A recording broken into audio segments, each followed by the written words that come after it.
Okay, so now I'm trying something. Oh, good, the thing didn't come up this time. Because we do these so far apart from when we air them and when we record them now, I actually have to listen. I skip through them to figure out what they were about again, so Hmm. that I know what to name them and what to say in the thing. And what I have discovered is there's almost always a shockingly long pause at the beginning. And my theory is that we hit the record button and it starts recording, but you and I both wait for the stupid message to say, "You're being recorded," before we speak. Oh And it yeah. used to be there was a thing on the screen that I would have to acknowledge, and I would do that first. And but when I'm listening just as an audio product, it's just death for those. I'm like, is something broken? Is my voice? Oh no, there it is. Like every time. So now I'm gonna try. So we'll see if this worked Okay. this time around. If I got back on to the right thing. The whole experience may seem very strange to you now and different because I don't know if you can tell automatically. I am coming to you from Windows 11 now. Oh, Yes. no, I couldn't tell. Yeah. No, there's no. You know, sorry. Are you guys on Windows 11? Yeah, I'm pretty sure. I All mean, right. Yeah, I mean, I am a later one. Like I wasn't going. I didn't, and then I heard that like they announced they were going to stop supporting Windows 10, and I was like, well, a lot of people are like, I'm just gonna hold on as long as I can, but I'm like, once it is inevitable that I'm gonna have to, I might as well get it over with. Uh, and there are a lot of annoying things about Windows 11. In general, it seems like a worse product, but that's what Microsoft does. Every 3 or 4 iterations of Windows kind of sucks. But also, they were smart enough that with a few settings, I basically have turned it back into Windows 10. oh, There's a couple things, but like the things I had other people complaining. They're like, "Oh, it's this sucks and it's like this now or whatever," and I was like, "I'll bet there's settings for that," and there are, and so I just turned off the things I didn't like. But I mean, um, I don't even remember like when we got Windows 11. I don't remember I would even say the noticing anything different. single most specific thing that even I haven't turned off exactly is all your shit was on in the corner and now it's in the middle, bottom. I mean, maybe. That's sort of it. I mean, there again, there were other things like the search bar was always open and all that, and people were like, "That's awful," and I'm like, "Yeah, I bet you can turn that off," and I did. Um, but that is why you and I needed to figure out the volume levels to start with because I had just about got down to what volume is a good volume for hearing you and everything, but Windows 10 volume range 0 to 50 for some reason.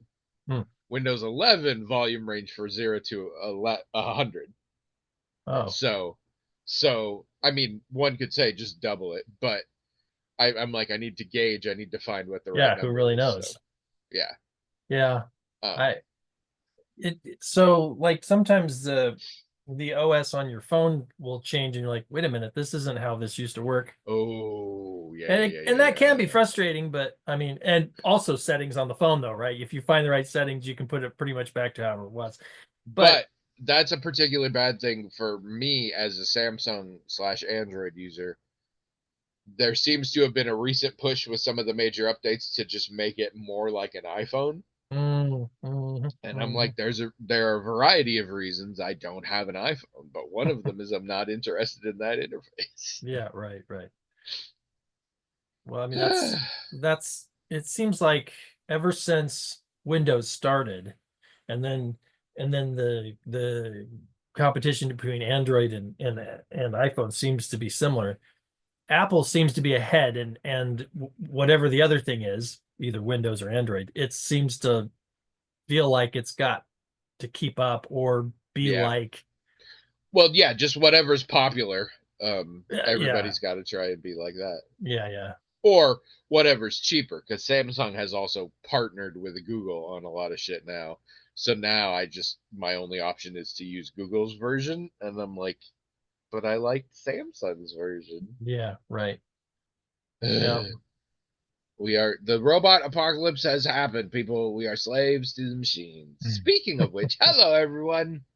Welcome to the Magical Talking Hat podcast, the only podcast in the world here to help you embrace our machine overlords and live your best allowable life based on the edicts of our robot overlords. I'm Tony.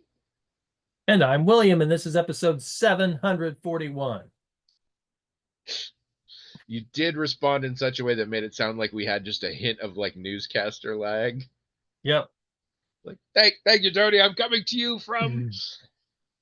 I was gonna wait just a little bit longer to make it seem like we were connected through satellite or something.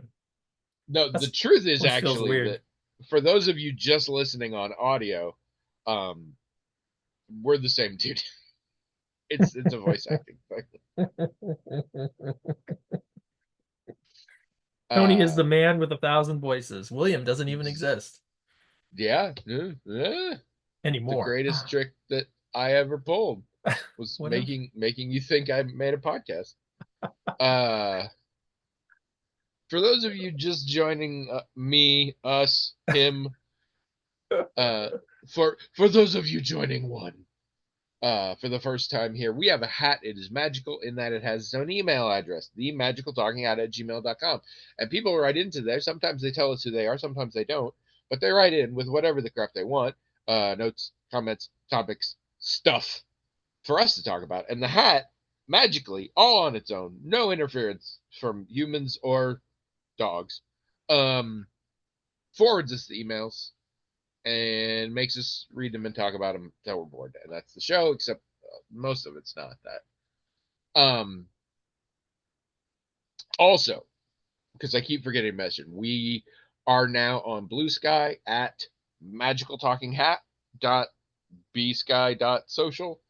And that's where I'm announcing the episodes now.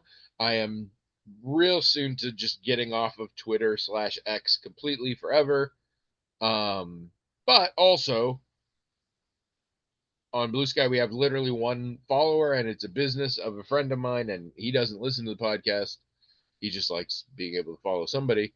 So we may stop advertising. I feel like basically we have the people we have, and they know it's every Thursday. So I don't know how long I'll keep that up. So if you think that's going to matter to your experience, like you're one of those who like, I always forget, but I want to listen, but then the Facebook thing helps remind me or whatever, let me know. And if I don't hear anything eventually, I'm probably going to stop because I'm lazy. Has specified many times, I'm lazy. So how's your week been? Good. I'd say everything's going really well. We saw The Gorge last night. Oh, yeah, I didn't like what it. did you think? We were a fairly divided household on No, yeah, I didn't like it. Yeah, just plain didn't like it. Like there wasn't anything I liked about it. I absolutely understand why someone would not like it. And I don't think it's great. No, I think you said it was a red notice. That's the thing we say now. Oh, definitely. And it was definitely that. Yeah. Yeah. Definitely that. And honestly, I personally think the best part of it was the romance. And that's not something I say very often. It just hit right for me. And you don't like that stuff at all. I usually don't either. The mystery was really interesting until we resolved the mystery, and then it wasn't very interesting. And then the final action set pieces, I was already basically done watching the movie at that point. Yeah. But the banter and the interactions early on, I don't know, they worked for me. I am an ever growing appreciation of Anya Taylor-Joy. I am not in general a Miles Teller fan. They are both great actors. I just don't necessarily like them. As people, they're horrible. No, I mean their performances don't always do it for me. But yeah, no, I get it instantly. I'm like, yeah, no. And I would even be like, yours is probably the closer to a universal. I think yours is closer to objectivity, as it were. Yeah, I It's not a mean, good movie, but a fun time. well, oh, but see, that's what the Red Notice things are like. They're like, okay, Yes, I exactly, know exactly. what this is, and either I'm gonna think it's still fun or not, because it can still be Yeah, fun, right? Like, this is a Red Notice, but I like these actors, or I think they've got some clever yeah, stuff going on. It's fun. If you can find something fun about it, it's okay. It's just it's not like you're paying a lot of money at the theater to watch it or whatever, yeah. or not. And It's a really weird thing. perhaps some of it also is minimal lore. Hmm. There is some, but it's not complicated, which means my brain is not like, wait a second, what's wrong with this? Which my brain does. Hmm. Um, Hmm. and any Red Notice that tries to get deep in the weeds on their plot fails because no Red Notice has. If you had a good script, it wouldn't be a Red Notice. Correct. Correct. Um, but this one had minimal. Like we just had enough to make it interesting. Again, the downside being we had the mystery and it was the most pedestrian solution ever. That I think I literally had played 5 video games with that same story like the week before. Like it's a very generic sort of solution to the mystery. It was old man Wiggins in a mask and he was just trying to get the insurance money for the gorge. But because of those meddling kids, it's all gone. But, I um, realized after watching it, though, I was thinking about, because there's a romance in it, and it worked for you. yeah, Didn't it? Almost never works for me, and this one didn't work for it me. usually doesn't for me. I'm surprised, but Well, so I kind of reflected on what is it about this kind of thing, and what I realized was for a lot of romances, not all of them, by the way, a tiny tiny number, this isn't true, but for the vast majority of it is true. Um, I find romances make me like the characters less. Like something about how they're acting is like, yeah, this doesn't. I like this person less now because of yeah, like it, for a lot of times it's like in a heterosexual romance, like what I'm sure the actor and the director and everything thinks they're conveying about the guy is he's being charming or whatever, but to me he's being completely creepy, right? You know what I exactly, mean? exactly, yeah. And It the romance has to be believable and somewhat organic to the situation. which it almost never is. I mean, No, here, and only even then it only works if they have good chemistry because otherwise it's not believable that they would get together. sure, but even chemistry sometimes can't overcome it because my observation is that okay, so it's not just about romance. There's other things in stories like action scenes. A lot of times that's when I'm going to go get a drink. I just don't care Yeah. about an action scene, and it's really the same kind of thing between a romance and action scene or other things. It's like the more fantastical the thing gets in the story, the more unbelievably fantastical it gets, the more I am disconnected from it. It pulls me out of it. Ah, And my observation is most romances, whether it's the main thing of the story, like it is a romance, or it's just subplot, it's it's fantastical, right? Like nobody. What I mean by that is, if someone was seeing a romance like this play out in front of them, they'd roll their eyes, look at their friend, and say, "I give this about a year." This isn't how relationships actually work. It's not even aspirational. It's just fantastical. Now, people like mm-hmm. fantastical things, and that's fine.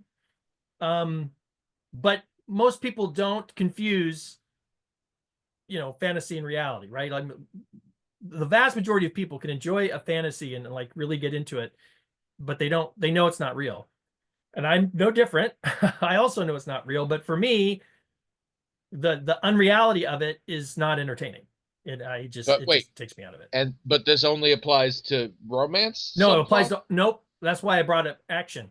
All right. Whatever it is, I'm out of it as soon as it gets, you know, fantastical. And the appeal to the audience is, hey, we know this is kind of ridiculous and fantastical, but we know you like that kind of thing, so we're going to give some of that to you. And the most people in the audience are like, yes, I do want this fantasy of how relationships work, or how action works, or how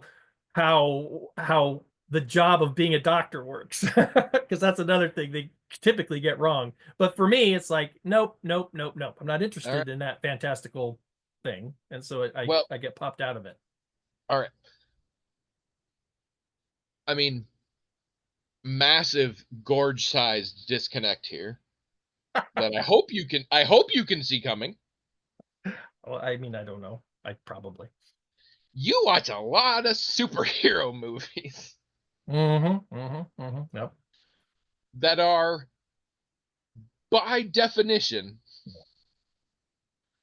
the most fantastical things. That's right. Like they are a genre of movie whose whole reason for existing is to be fantastic. Well, and I would argue it's not just movies. Like I enjoy stories, Yeah, like yeah, yeah. comic book stories, but not just comic book stories, like myths and legends and other things that pretty much fall in the same thing. Yes, you're right. I do. So speak to this. Well, You just explained to me how you hate that shit. And yet you also eat that shit up on a regular basis, more than most other genres. well, but I mean, I talked about this before. The whole, I was not a fiction person, and I guess Yeah, yeah. I still don't think I am very much of a fiction person. However, there are things that are kind of, for me, since I was young, kind of on the bubble, so to speak. In other words, things that are where I can connect to the metaphor of it, which that's how a lot of people enjoy fantastical things. It's not just something they connect to directly. But even today, if I'm going to enjoy a thing that's fantastical, if I'm not going to be popped out of it, even if it's like a romance or an action thing, maybe sometimes I can get into it. But the way that I do is I can see the metaphor of it. I can see Okay, I can okay. see its connection to it's there's a message, there's a broader thing besides just the thing itself. And for any hero narrative, and the superhero stories are, A superhero movie is generally essentially a myth, yeah, just yeah, yeah, retold in a different way. hero's Yeah, journey, yeah. whatever. I can appreciate that part of it.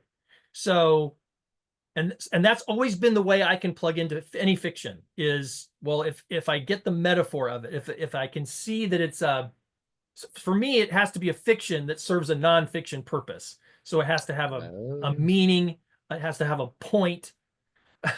and and I think for a lot of people that's true. I don't think I'm the only one for whom that's true, but for me it's like super duper duper true. And for me, when I can think of it when I can connect to it in that hero's journey, morality play kind of way, then yeah, I'm not popped out of it. This is I don't remember us ever having discussed this, at least not in this specifics. And this is very enlightening, and it explains a lot of confusing things I've had, because you and I are both very into understanding continuity and that kind of shit, and yet you very much enjoy a lot of things that I can't, because of that exact thing. And this explains it finally. Like this explains how you and I can be so much on the same page of how narrative should work and everything, and yet you fucking like Batman. Like, now I get it. Well, Now right, I but get it. remember, I've probably read more nonfiction about Batman than I've read actual Batman. I mean, I Yeah, have but books that about just makes Batman. you really weird. But also remember, like, I'm hanging in your house seeing what your Batman books are. Well, I've Don't just say talked that. about I it. I've don't. just talked about it. That's all. No, just I don't. I don't. I if you had asked me, what do you think the ratio of nonfiction Batman stuff to fictional Batman stuff is for me? I'd be like, what are you talking about? He's not real. He's never been real. I've just Although brought it I up. did recently learn that Seal and Bruce Wayne canonically have the same birth date. I don't think the same year, but the same day. And I don't know what the date is. Sorry. But apparently they Uh, do. so yeah, I mean, if I, because that is important because you said I like Batman. yeah, like I feel like in my interactions with your mind, a large door has just rolled aside, and I'm like, oh. I mean, The feng shui makes way more sense now. if a person, it's critical to my enjoyment of Batman that he's the kind of character or an image in pop culture that a person can write a compelling nonfiction book about. If that weren't true, I probably wouldn't be interested in him because there probably wouldn't be anything interesting about him to me. But all the interesting things about him to me are the same things that would motivate a philosopher or a social scientist or someone to write a nonfiction book about him. Yep, that's why I like him too. If he didn't have those interesting things, I wouldn't. How much nonfiction have you read about Black Adam?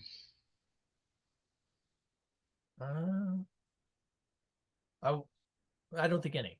I don't think he's been mentioned in anything. I was being hilarious. That's a serious because that movie sucked, and we both knew that movie sucked. We both agreed. Like, you like a lot of superhero movies. Yeah, it was awful. But that movie sucked. But I was recently reminded of it. One of the supporting characters really injured themselves horribly on that movie. Oh, I didn't know that. And then all they got out of it was Black Adam. I just watched a list earlier today of actors who ruined their bodies for ultimately terrible movies. But like, Black Adam didn't have to be terrible, and this movie, Gorge, didn't have to be bad. It could have been good. I mean, that's why we watched it, because we thought, well, I mean, this could be okay, but it wasn't. But here's the thing. So getting back to what we were talking about before, when there's a romance in a movie, there's almost no. It's just, that's what it is. There's no metaphor. There's no.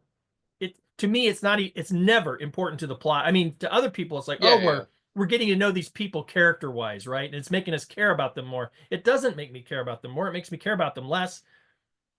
So it's see, I'm very character motivated. If you have characters that I care about, I will probably like your movie. Sure, but it's a very hard thing to get me to care about your characters. Yeah, but does the romance help you care about them ever? Because it doesn't. I mean, in the case of The Gorge, it did. Oh, okay. I wouldn't have enjoyed that movie in the slightest if that romance had been less realistic and felt less real to me. They have to feel real. I have to be like, I could see two people. I could see those two people in real life getting together, and that's why I say chemistry. It's, if people start talking and it's well written and they've got good chemistry, I'm like, yeah, these people are hitting it off. I ship them, as it were. And The Gorge had nothing else going for it. So just there, and I show him, I'm like, it's Miles Teller and it's Taylor Joy, and I'm like, and they're gonna fall in love. And I was prepared just to hate that part, but I was like, no, it's kind of fun. And we didn't have to do the bullshit where they hate each other first. Right. That's true. Like, that's I'm not saying it never happens, but it's such a cliche. And most of the time, if you hate each other to start with, for a variety of reasons, you will not end up together. That's a good point. I mean, thinking back to no other reason, then you won't make any attempt to learn otherwise than hating them. If you start by hating them. Yeah, if you take the Gorge part out of it, and you just imagine the whole thing happening, except they met at a party or something, it actually seemed pretty realistic for two people who are into each other right away. I mean, I'll give it that. And it does work for me. It very seldom does it. And I now that we're sort of rehashing this, I think the fact that they had the right chemistry and it was written, I mean, don't get me wrong, it was a fast romance, but it was quite believable, especially in that sort of isolated situation. I believed it and I cared about it, and that's probably the only reason I even liked it. And I want to be clear, The Gorge is not a good movie. No. But I was okay with it. But don't you think it could have been like? Don't you think it had some really interesting fundamentals? I wouldn't have watched it if I didn't think it could have been. No, I will not watch a Red Notice. I don't put on a movie while I'm doing the laundry. Right. I won't watch a Red Notice most of the time, and the only times I do are like, ooh, they could have gotten something here, and every once in a while they do, but not very often. What do you think it needed? Like, since we watched it, I've been thinking, well, one thing they needed maybe was to like a streaming series at 8 episodes. 8 might have been too many, but like to me, a lot of its weakness was in not having time to develop certain things. and having to rush, an exposition I or could see something. that. I mean, Yeah. ultimately, the problem with every red nose, red nose, red, the problem with every red nose is alcoholism. No, the problem with every red notice is better story, better slash believable story, Yeah. Yeah. because they get huge name. They don't get bad actors per se. They at minimum get Hollywood A-listers who are competent. And if you had a decent story that made sense, I'd be fine. And every Well, once in a while, you do. Honestly, this is the same problem I have with most Disney movies. Is if you had a decent story and it made sense, I might like your film. but like, so if they had more time and it were longer, and they developed Sigourney Weaver's character some more, which means giving her more screen time, which means cutting away and revealing more about that side of the story, I think the pacing would have been better. I think you wouldn't Yeah, have had but to they do would so much have to exposition. overhaul it because what little we got of Sigourney Weaver didn't really hold together consistently by itself. She was clearly the bad guy, but like her motivations and actions were confusing and sometimes conflicting, and she Right. was like really smart except when she was really dumb. And Well, this is what I'm saying. If that whole part had been developed better, and you would have the other characters would have had to do a lot less awkward yeah, but we're saying the same thing. I'm yeah. saying it needs better writing and a better story. You're getting into the specifics of the aspects that could be better, but we're saying the same thing. No, I You, if you have a good writer, it becomes a real movie. If you don't have a writer, which is the case here, it becomes a red nose. yeah, And by yeah. don't have a writer, I mean you have a shitty writer and or an AI, um, or Well, plagiarist. I guess in my head, I'm thinking not so much that it needs a better story, but it needs more of the story it had. But that's like you said, that's a better story. I mean, that is what that is. I mean, it would need to change some shit too, in my opinion, from the existing story. Because Yeah. again, I don't think it's particularly interesting or original. That's well, you're Like right about that. The plot it was, wise. I mean, there's a lot of things where like the mystery, like there's the J.J. Abrams thing, like the mystery is more than what it could ever be. But this one, I was just like, huh, really? Like you could have, you could have straight up been like, you could have come up with the most crazy shit, Yeah. and I would have been like, well, this is interesting. It's dumb, but it's interesting. But in this case, I was like, this is the most generic. I mean, no But spoilers, I guess, but yeah, like, but cliche. okay, let's fuck it. We'll do spoilers. The Gorge to Hell was just a place where during World War II they did experiments, and now there's fucked up shit. Ooh, World War II experiments that made weird things that we thought might be supernatural, but they're not. We just fucked them up with weird experiments. Never heard that before. I mean, that's almost literally a subgenre at this point No, of yeah, yeah, film. yeah, yeah. Like, like if it had literally been like, yeah, one time Satan was here and he took a piss on this tree and now it's an evil tree and the whole gorge is haunted, way better. Dumb as hell would have had way more fun with it.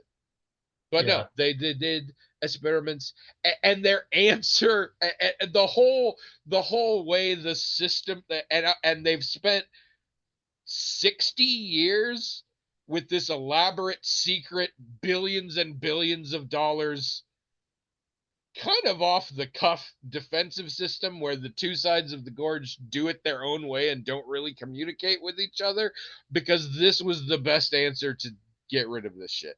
Not nuke it, not like, and we talk about, oh, they survived so many things. This is still not the best answer. Well, they did have a Chain rationale. guns with two people who are not allowed to talk to each other is not. Their justification for why the whole thing still existed was because they were still using it. They were still doing the research, remember? And it was a cliche Yes. reason for them to keep doing it. And it again doesn't work because you have two No, massive, yeah, it doesn't matter. it's a Cold War thing. Like Yes. the two sides of the gorge are like it's a Berlin Wall, Yeah, which yeah. is the worst way to handle this shit. Like no, it doesn't hold together and it's dumb. So let's not talk. We've spent almost half an episode talking about the gorge. Never deserved that. Let's do All anything else. right. Well, how was Um, your week? How was your week? It's okay. Still playing more Expedition 33. Such a good game.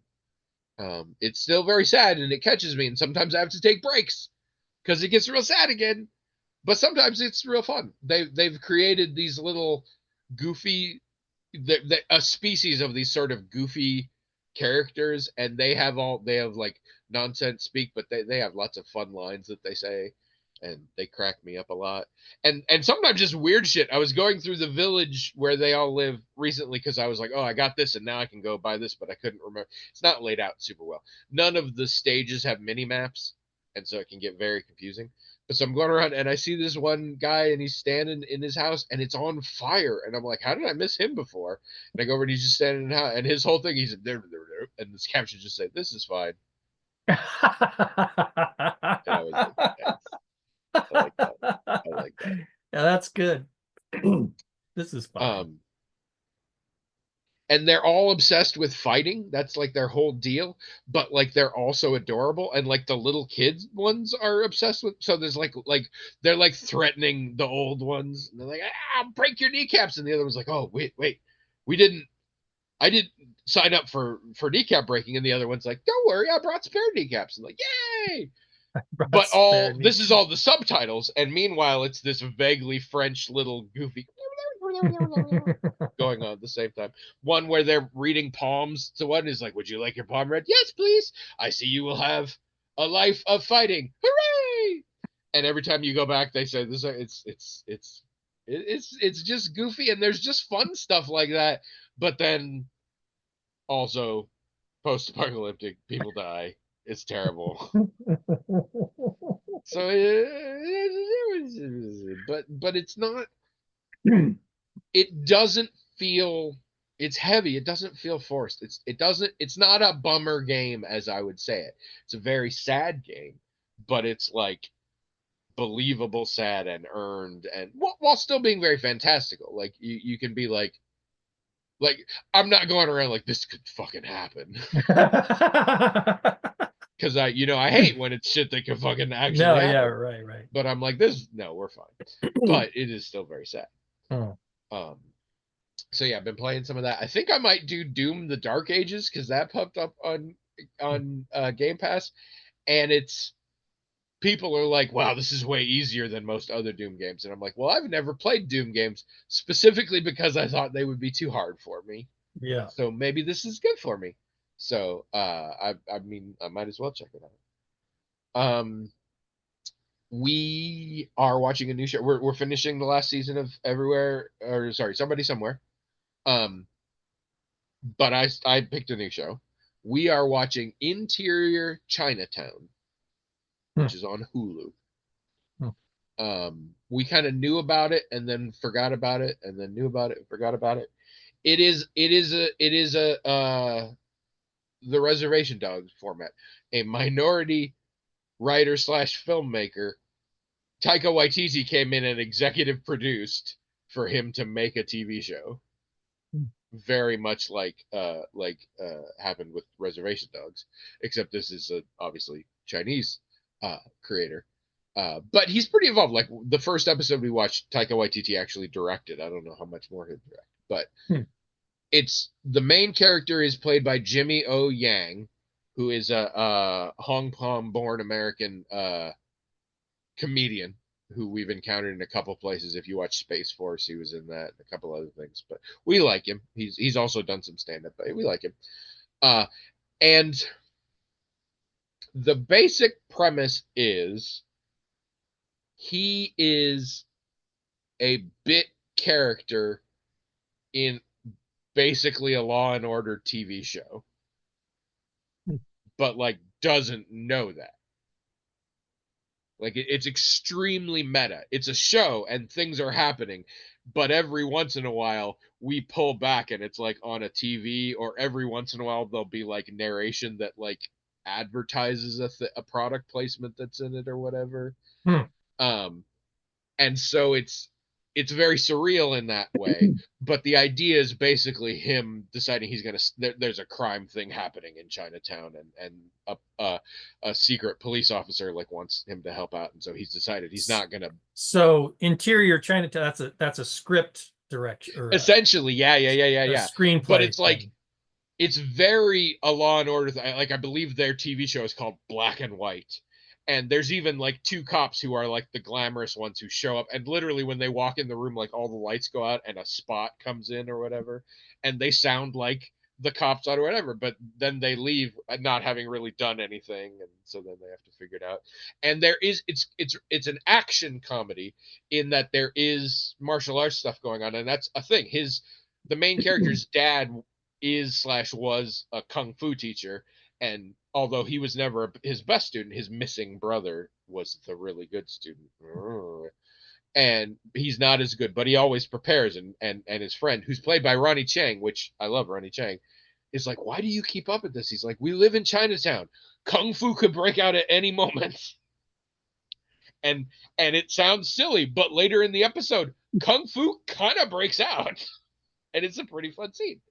um and it's like kind of a cool action scene, but also kind of realistic because like he's not as good as some people, and like he seems to do really well, and then he gets multiple guys on him and he can't stand it. Like it's not ridiculous, and like Ronnie Chang doesn't know kung fu, but he's like trying to fight and all this stuff. Like, but I don't know, it's fun and it's very different, so I'm very excited for it.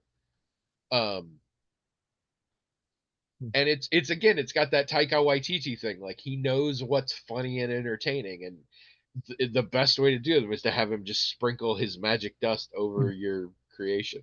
And he's so good at letting them speak to themselves, as was obvious in Reservation Dogs. Reservation Dogs, I am confident, benefited so much, not just financially, from Taika Waititi's involvement. I am not surprised he was involved. It doesn't feel like a Taika Waititi joint, and that's how you want it. And this is the same thing. This feels really cool, and I can see how he's involved, and I can tell. I'm not surprised he directed it. It doesn't. It's not just Taika Waititi, but now we're Chinese. Like it's its own thing, which I like. I think he's being very good at paying things forward, and I like that. See, we're watching that. 3 movies to talk. Well, no, 4 movies to talk about. I gotta hurry. Um, so we have a very common procedure that happens in our house in the evenings. Okay. Most evenings, if it's not a date night or D&D night or something like that, on a normal sort of work night, I go get Trish, come home, I have made slash do make dinner, and then bring it to her, and then we watch TV. Mm-hmm. Usually our shows. Sometimes if we're like in a mood, like let's not watch it. Let's watch a movie, something like that. Mm-hmm. At 9 o'clock, I tuck Trish into bed, and then a couple hours later, and it's sort of us just both winding down because she's in bed on her iPad and she's watching movies or videos or whatever, and I'm out here the TV watching movies or videos or whatever. But that's sort of our little wind down time. There's a point before tuck in generally where I'm like, okay, what do you want to do next? And she's like, we're done. And she's just here and she plays on her phone and I watch whatever I want. Sometimes I'll watch things where I'm like, she doesn't actively want to watch this, but I think she might enjoy having it on in the room. So like they're like Taskmaster. She's not actively watching Taskmaster, but if there's a new episode and I haven't seen it and she's like, we're done and there's enough time, I'll be like, I'll play it now. And she'll sometimes get involved. And it's usually it can be as early as 6:30. It can be as late as sort of 8. It varies, but there's sort of a vibe. There's a pattern, and I can tell like when I say what's next, it's likely she's gonna say. So. And the other night it was only about 7, but I was like, we watched our shows. We don't really have anything. We're winding down. She's probably gonna say that. So I was like, What should we do next? We had just watched, because sometimes she sort of just wants a little thing. So I was like, what do you want to do next? And she's like, I want to see that one comedian talk about the orcas attacking the yachts. Because I don't know if you know about this, but there's been a rash of pods of orcas capsizing and attacking only yachts, not other ships, just yachts. And Trish is super here for it. She thinks the orcas are revolting against the rich, and she loves it, and a lot of people do. So she's really into this idea. So she's like, this one comedian had a thing, let's watch it. So we watched this little thing, whatever, and I'm like, okay, what do you want to do now? Fully expecting her to say no, and I'm already thinking like maybe I'll play my game or whatever else. And what comes out of her mouth is, you want to watch Orca? And I was like, the Jaws knockoff? And she's like, yeah, I hear it's terrible. And I mean, I'm such a creature of habit. Like this, absolutely, I was like, I wanted to just be like, no, this is not how it's supposed to work. We're not supposed to start a movie this late, let alone one we haven't even talked about that we know to be bad. And none of us are high, for the record. We're all sober here. It's weeknight. But I have no reason not to. And so I was like, okay. So we fucking watched Orca. Oh, how was it? Orca sucks. I didn't. I People got no. say it's one of the better Jaws knockoffs. I don't think I've even ever heard of it. It is one of the first. I think Piranha is the real well-known one, but it's one of the early. It stars Charlotte Rampling, which I'm like, that's a pretty good get, but she's been in some shitty movies. And I can't remember the name again, but the first Dumbledore, Oh yeah. who's dead now, he's the leading man in this. He doesn't look anything like you think he does. He's an Irish dude for starters, and he has like blonde locks and it's weird, but they are the two main characters in this movie. And there is a young woman who plays almost no part in it. She basically has like one line, and then later we open a door and see her in bed with a guy, although it's the movie's PG, so it's not a thing, but like we get that they're together now. And then later she gets her leg bit off, and that's pretty much the entire run of that character with fucking Bo Derek. Hmm. Like I think like 2 years before 10 happened that made her super famous. So that was weird. But it mostly it takes itself super seriously and gets like deeply philosophical about things and stuff in a way that just doesn't work. It says a lot of facts about orcas that I'm like, I'm confident some of these can't be true. And in fact, some of these things are just literally not facts. They are not things that science could prove. I don't know why you're saying them like they have been proven. But mostly it does what I assume the fourth Jaws does. I have not ever watched the fourth Jaws, but as I understand it, it makes this one orca into a super genius.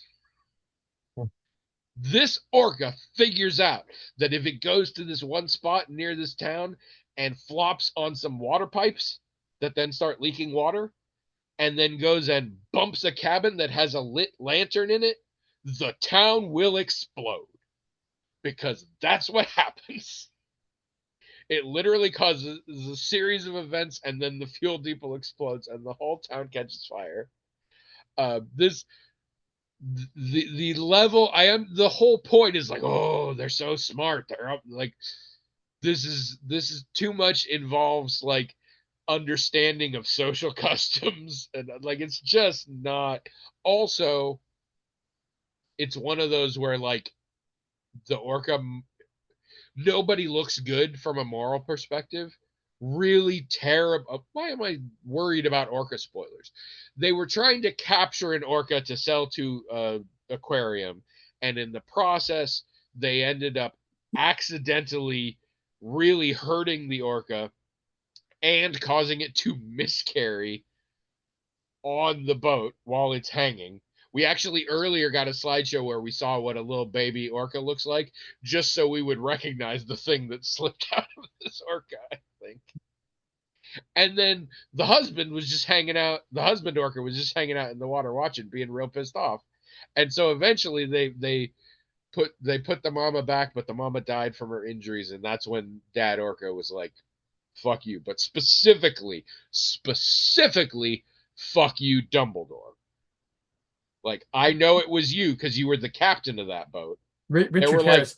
7 people involved, but I know you were the captain, Yeah. so I'm coming after you. But in the process, I will eat everyone you care about.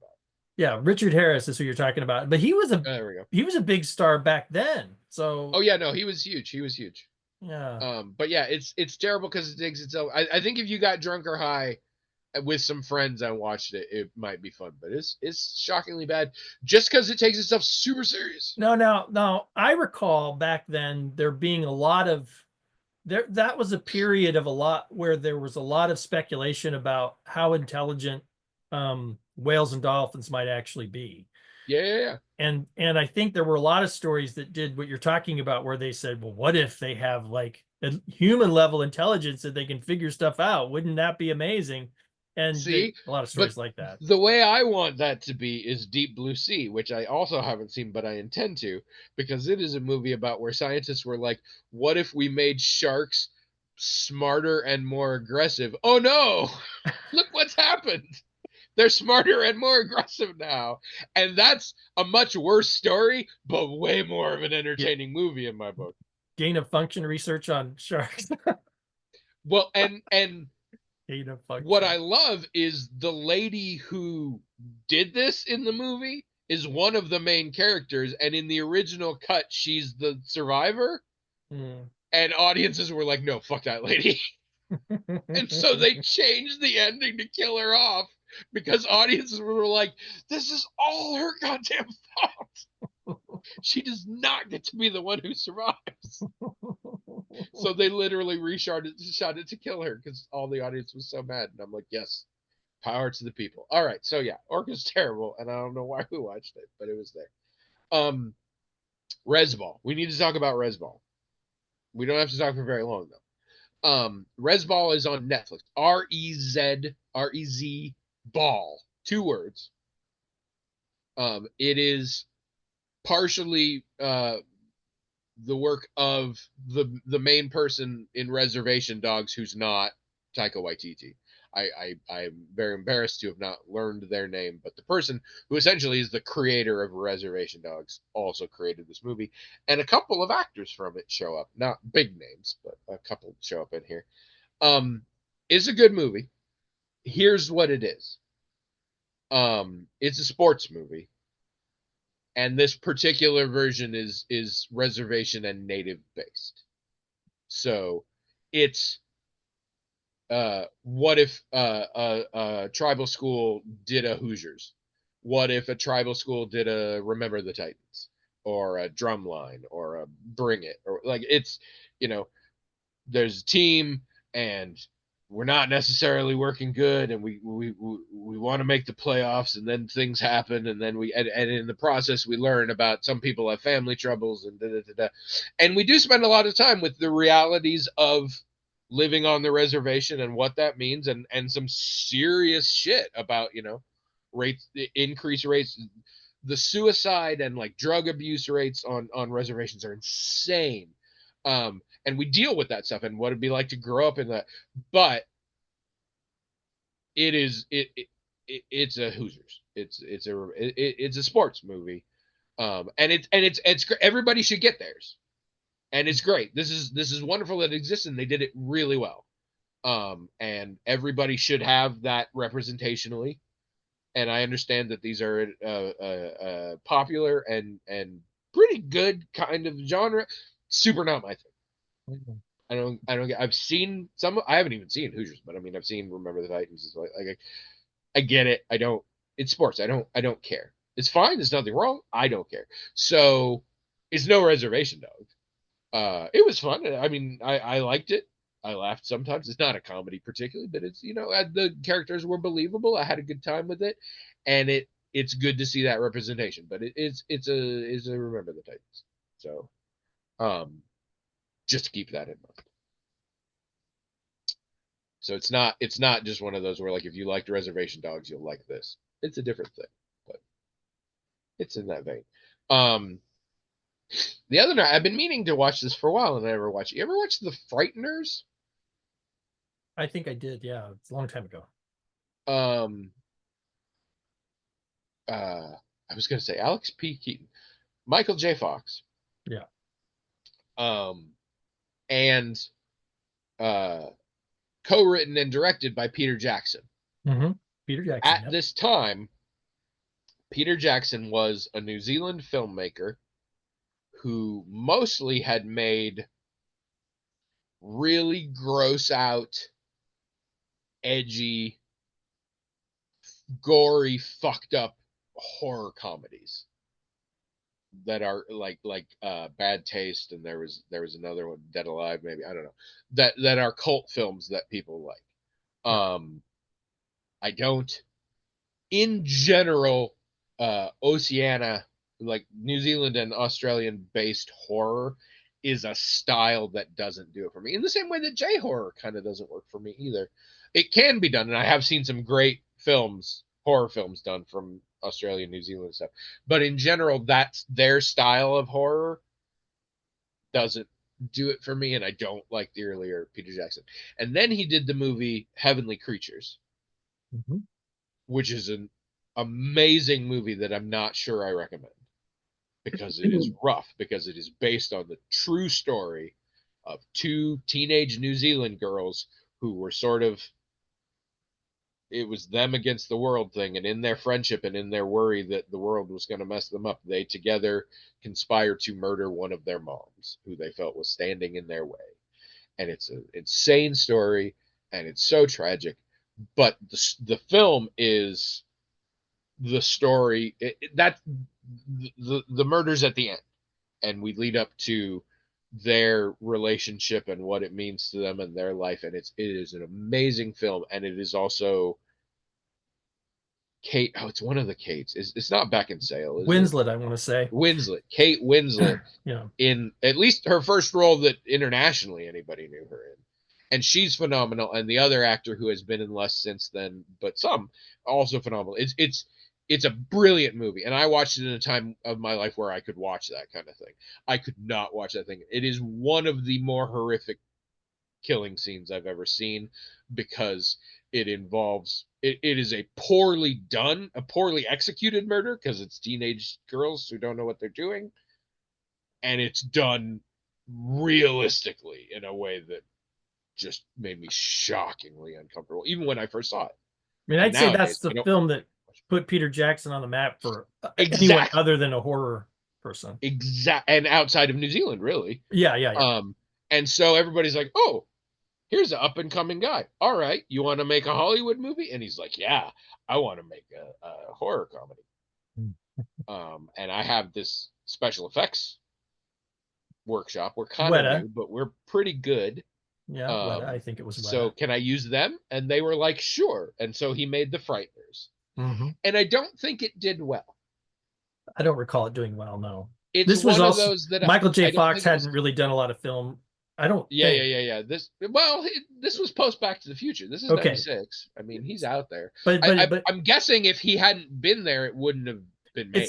but this was an adult role, right? Like even though Yeah, he was an adult, this was an adult role. This is an R-rated film. Mm-hmm, mm-hmm. I don't think he'd done that before. And it is the story. Michael J. Fox is a man who can see and talk to and interact with ghosts. And he uses this ability to make his ghost friends go and haunt people. And then he shows up and exorcises the ghosts for a hefty fee. He is a psychic investigator. Yeah. And he's scamming. And then weird actual ghost shit starts to happen.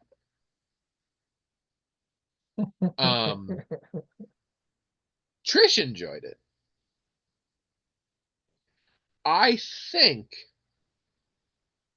there's a different movie here that, like, if this was a PG or PG-13 film, and to be honest, the R stuff is minimal and very easily excised, and mostly involves the comedy aspects and aren't funny. Mm-hmm. If you wanted to see John Aston playing a ghost cowboy crawling inside a sarcophagus so he can fuck the corpse of a mummy and talk about it a lot and see his ghost butt like come out as he thrusts, this is the movie for you. And it definitely had to be R-rated for that. But I feel like we could have gotten rid of that because outside of that, Trish said it best. I think she said, this feels like kind of what I thought the new Haunted Mansion Disney movie was gonna be. And I think that's there. I hated it thoroughly. Oh, you hated it. the Okay. the action sequences are fun, but every aspect of the story is at best wholly unrealistic and at worst disconcertingly offensive, in my opinion. Oh. There's just gross people. The people that are supposed to be the good guys are not very good. It's the female lead, who I'm sorry, I never encountered her before. I have to refer to her as not Andie MacDowell because she's so almost Andie MacDowell. Like, I guarantee you they want Andie MacDowell for this role. She very quickly, I don't want to say falls in love with Michael J. Fox, but she just becomes really obsessed with him really quick and like wanting to help him and save him when he does not want to be helped or saved. And she's just really focused on it in a way that makes zero sense. So when they end up together, spoilers, it makes zero sense. Michael J. Fox's character is pretty shitty. There's reasons for it, but he's pretty shitty. And his change in character doesn't make a lot of sense. Jeffrey Combs plays the worst thing I've ever seen him play. It is just an awful, gross, stupid character that looks dumb and sounds awful and does crazy, terrible shit for no reason. And I think you could argue is very coded as neuroatypical in a very negative light. It's just the worst. And I love Jeffrey Combs. And he deserves better than this. Everybody's in this movie, though. If you're going for old horror thing, like I said, John Aston is in this.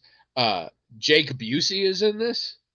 I always love seeing a good Jake. I always love seeing a good Busey. Let's be honest. Dee Wallace is in this, and she's not playing anybody's mom. It's that was shock. Dee Wallace has been around forever. I recently saw her in a real low budget thing where she showed up and was like an exorcist or something for like one scene. But she's a mainstay of B horror movies forever, but she's always somebody's mom because she has that look and she's of that age. In this one, she got to be somebody's daughter, admittedly an old lady's daughter, but still. But Trish thought it was okay. Like, it's like when you and I talk and she's like, I agree with your criticisms. I just didn't care. And the fun parts were fun. And there were fun parts. Yeah. So I really didn't like it. She thought it was okay. We both agreed it's not great, but kind of a fun sort of artifact of the past. All right, one more to talk about. We're not going to get to email. I feel bad we have emails, but I don't know.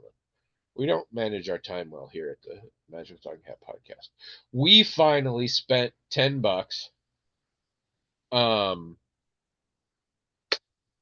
so that we could rent Mickey 17. Oh, because really wanted to see Mickey 17. Okay. It looked very interesting as Bong Joon-ho, who I'm not sure I like most Bong Joon-ho movies. I think he's a very good director. I don't know that the movies are for me, and I'm starting to sort of learn that. And he's an upcomer, and he does some amazing stuff, and he does different stuff, and I like that. You can't fault Snowpiercer for not being original. Say whatever else, and I know it had source material, but my point is, for good or for bad, just making that film was a big swing.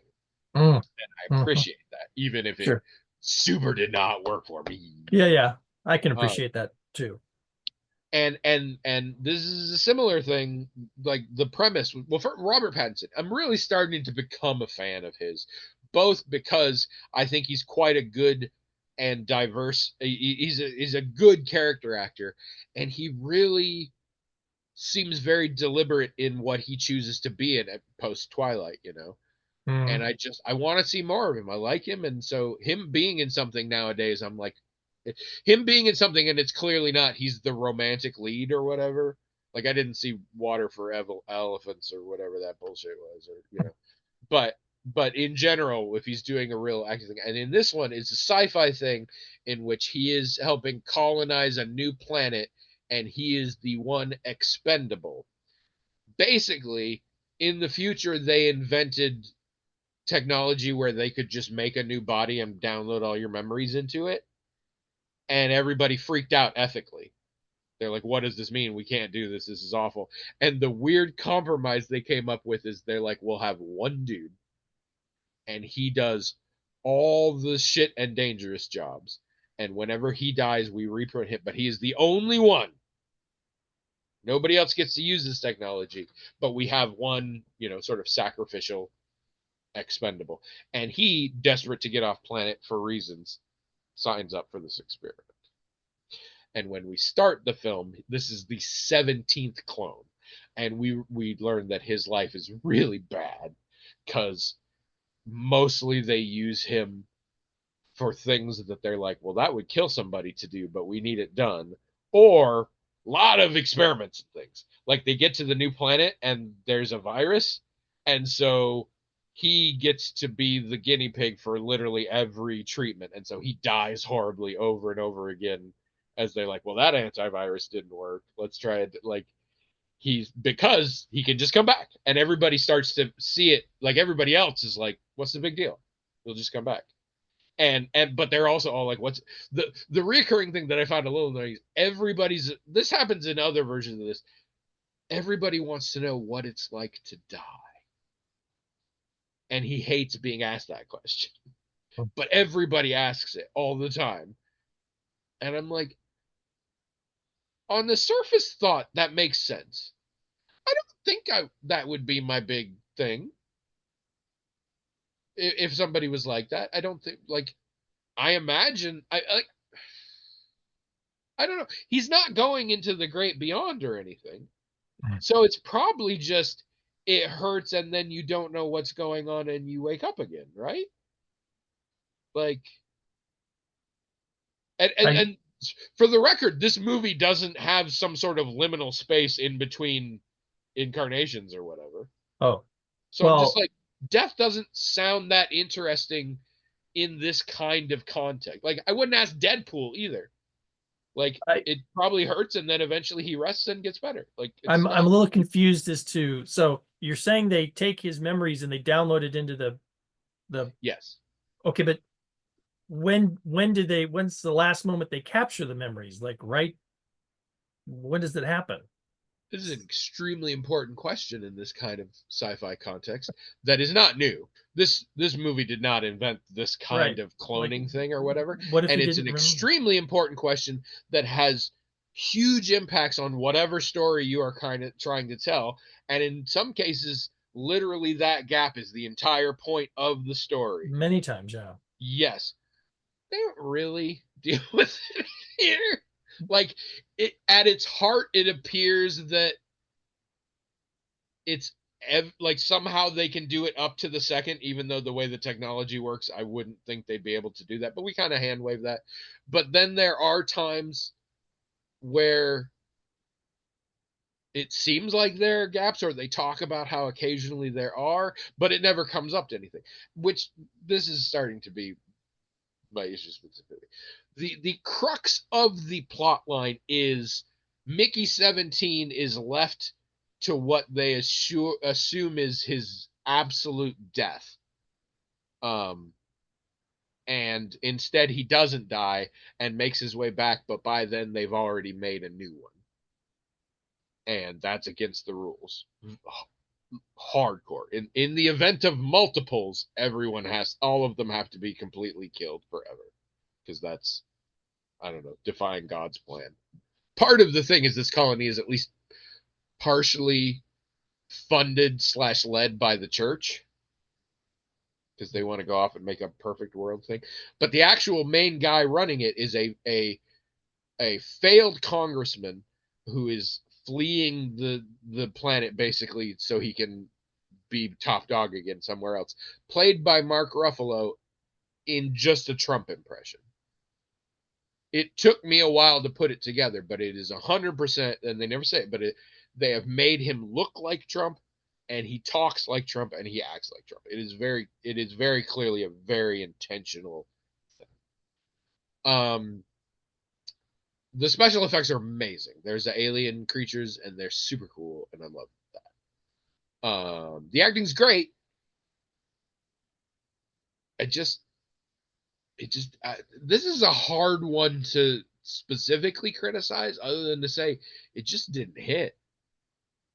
I mean, don't get me wrong, it's sci-fi and it has a lot of detail, and none of it holds together. And on a personal Tony level, that drives me insane. Like none of it. It's the stuff that I see too often now, where I'm just like, well, you said this, but then this, and then and also, but if you had that, it wouldn't do that. That's not how anything, like that kind of shit all over the place.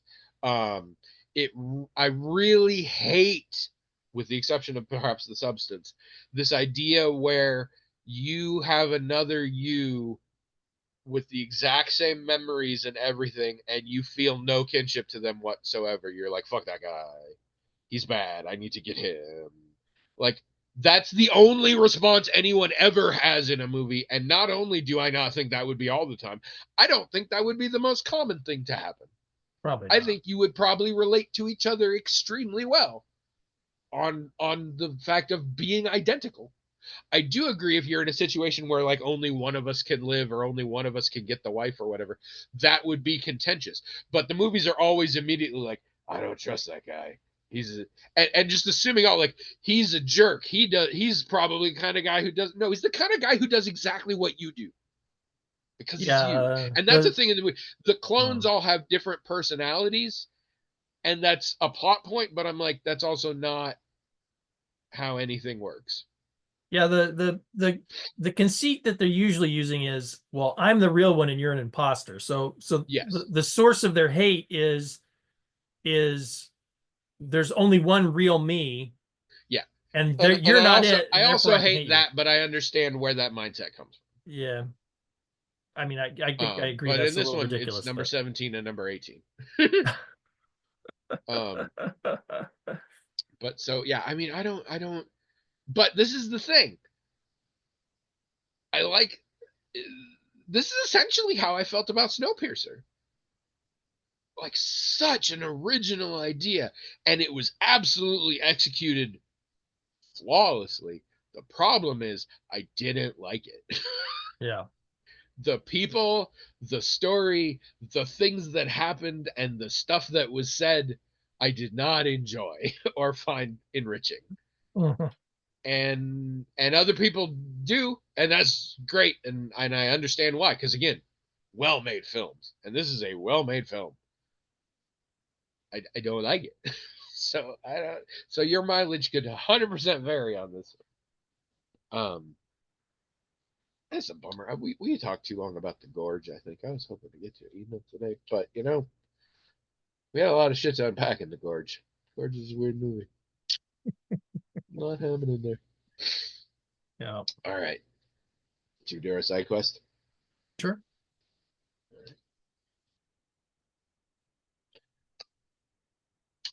Ugh, I didn't sleep very good last night. I'm not really sure why. So my grandson says sure a lot when you say, "Hey, you want this or that?" He goes, "Sure." And I was asking his parents, why does he say sure? Why doesn't he say yes or yeah? He does sometimes, but it's sure. And then I noticed that I say it a lot. I'm always saying sure, sure, There you sure. go. I think it's me. I think I did it. I don't talk to my niece Bucho very often. I mean, we text, but like voice, because she lives halfway across the country. Why would I? But I used to talk to my mother a lot on the phone on a regular basis, and I talk to my sister now on a regular basis a lot. And it cracks me up when I do interact with my niece, and she uses a thing that's clearly from them, and I want to be like, how do you know? Oh yeah, you were raised by these people. You know it the same way I know it, but it just sounds so weird coming out of her mouth, because it's not like in general she talks the same as them, but she'll have No, turns of yeah. phrase that I'm like, hmm.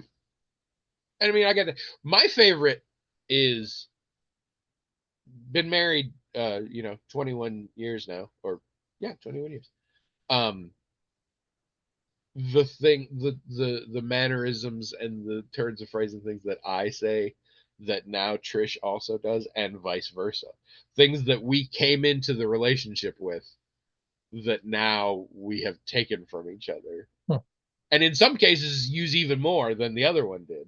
Because it just, Hmm. I don't know. Hmm. But Yeah. just little turns of phrase and stuff because we're so used to hearing it from the other one. So it Yeah. becomes normal. And sometimes it becomes an easy shorthand because we both know what we mean by that phrase and stuff like that. So I find that fun where I hear her say something, I'm like, that's a me thing. Like next Well, I'm time not. Abby says, sure, you should know. No, I'm not proud of it. I don't want to say sure all the time so much that it makes an impression on anybody. Like, why do I say that instead of some other kind of affirmation? Sure sounds so, I don't know. Doesn't it sound uh I don't know. I don't like it for some reason. I have to think about Well, all of the different ones carry different things. Sure to me is small town Minnesota. that. Sure is I am going to be ingratiating no matter what. Yeah, Sure. You want sure. that? Sure. Yeah, like sure. Is sure. And that is the most William ass shit right there. So that is fine. Um No, no. Trish's version of sure is very non-committal. Mm. And it'll be like I'll be like, "Do you want such and such?" Or she's like, that's fine. That's fine, or I guess, or thing like this. And she means yes. Mm. Like that's her version of saying yes. But I hear, well, that's not actually what I want, but I suppose I'm willing to deal with it. So I'm immediately like, well, what do you want? Let me fix it for you. What is Yeah, yeah, it? yeah, yeah. And she's like, no, I said yes. I'm like, you didn't say yes. You said sure, I guess, or something. You said it's fine, or like one of those. And even now, after decades of this, and I know that's what it is, it still hits me that way. And I'm just like, but we could do something else. Yeah, And yeah. I think um I'm the same way with Abby. I'll say like that's fine or whatever. And I will admit, while I am being it is an affirmative, and that's how it's intended to be yeah, taken. It is for me probably less affirmative. You know what I mean? Like yeah, it's not an yeah. enthusiastic affirmative, but it But is affirmative. it by no means is meant to imply No, there's a different, bigger affirmative. Like you just correct. like it may not be a movie you're chomping at the bit to watch, but there's no other movie you're chomping at the bit to watch, and you're perfectly happy to watch this movie. It's fine. Correct. That's correct. Um, So I acknowledge that it's not enthusiasm. I acknowledge that, but it is yeah. affirmative. It's absolutely unambiguously Well, affirmative. It's just not enthusiastic. and over the years, you change your communication to match what works for you guys. Yeah, yeah. Trisha's version that she'll use sometimes now, so I'll be like, where do we go to dinner? And she'll be like, well, what do you think? And I'll be like, well, I thought about this place, and this place. And she'll say, of those three, this one is better. And that I frequently am like, well, is there somebody place else you like better? And sometimes the answer is no. Yeah. Yeah. And because she just hasn't thought anything, and it's not, and it's the same thing. It's she's not super enthused, but it's fine, and she doesn't have a better answer. But sometimes I say that, and she's like, "Well, I was thinking about this," and depending on my mood, I'll be like, "Yeah, let's do that then. That's great."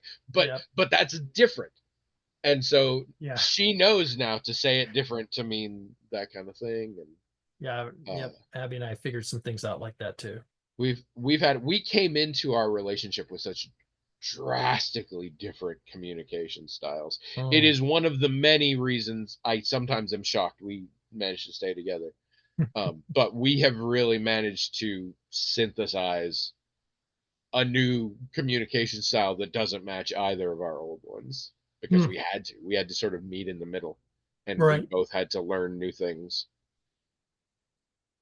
Because yeah, Yeah. we came in. That's why we fought so much in the beginning. Is we our answer to conflicts and conflict resolution vis-a-vis talking were night and day. Yeah. I can relate to all that. I can relate to all that. Yeah. But it's the thing that I get sort of proud about when I look and I'm like, we literally built this style of talking, and I'm Mhm, kind of proud mhm. that we did that. Yeah, All right, pick a nice, number nice. between two. 2 No, between two. and a half. Okay. All right. I was in the car on my phone, and I was doing like looking, because the bifocals, but it was still not. It was a little blurry, and I was like, "What?" And then I realized I was wearing my old glasses because it was sunglasses, and they don't Oh, have the bifocals. So apparently, I'm getting used to the bifocals. apparently. I don't know if we've had this one. It seems like the kind of one we had, but I couldn't swear we've had this one. Terraform your atmosphere. Tidy up or get rid of any clutter that's disrupting your peace of mind. Oh, I like that. When it said atmosphere, I was like, so the air? But no, I see what it's not just clean up clutter, it's clean up that's disrupting your peace of mind. It's hurting the atmosphere. Mhm, It's mhm. clever. I like that. That's probably new. All right. Oh my God. The little quotes are in such small print. I don't even. All right. All right. All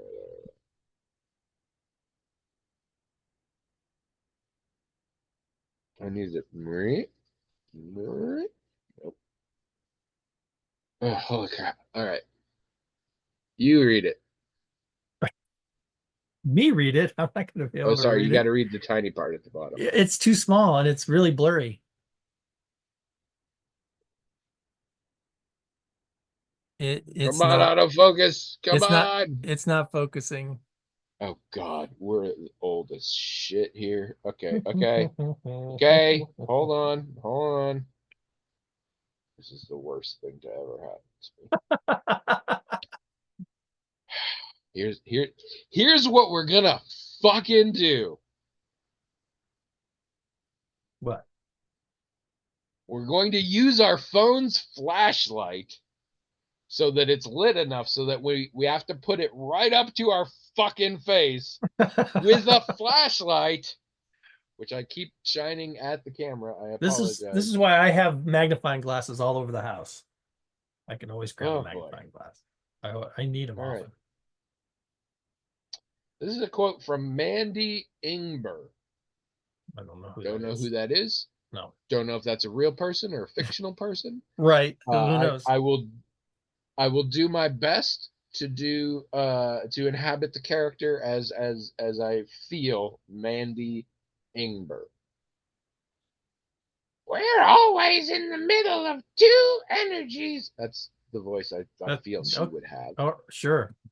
Uh, Gravity is sinking you down. Inspiration is pulling you up.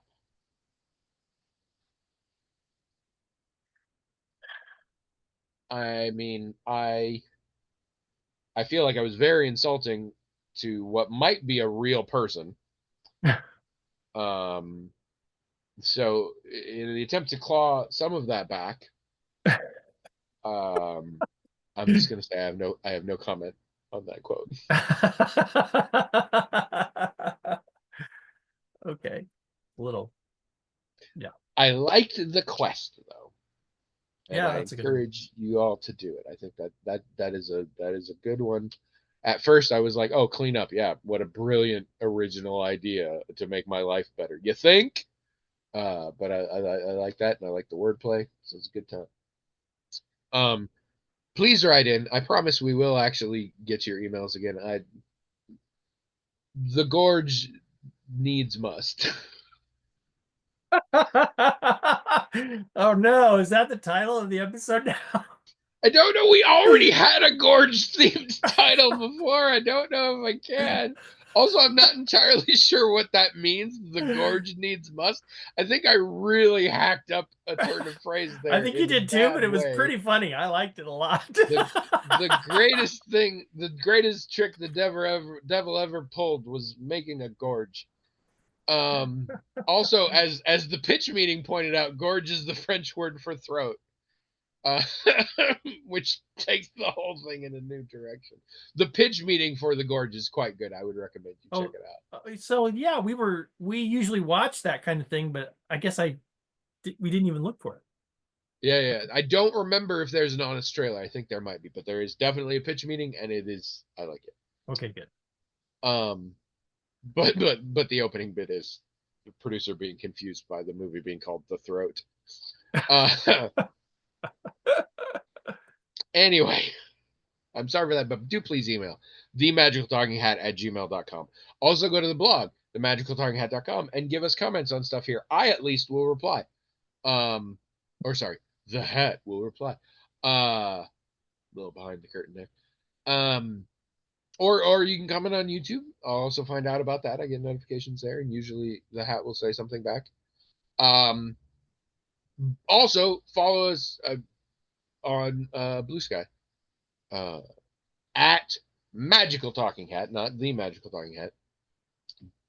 Dot bsky dot social. Um, and at this point, we're just announcing when we have episodes there. But if people actually follow, maybe the hat will say funny things. Who knows?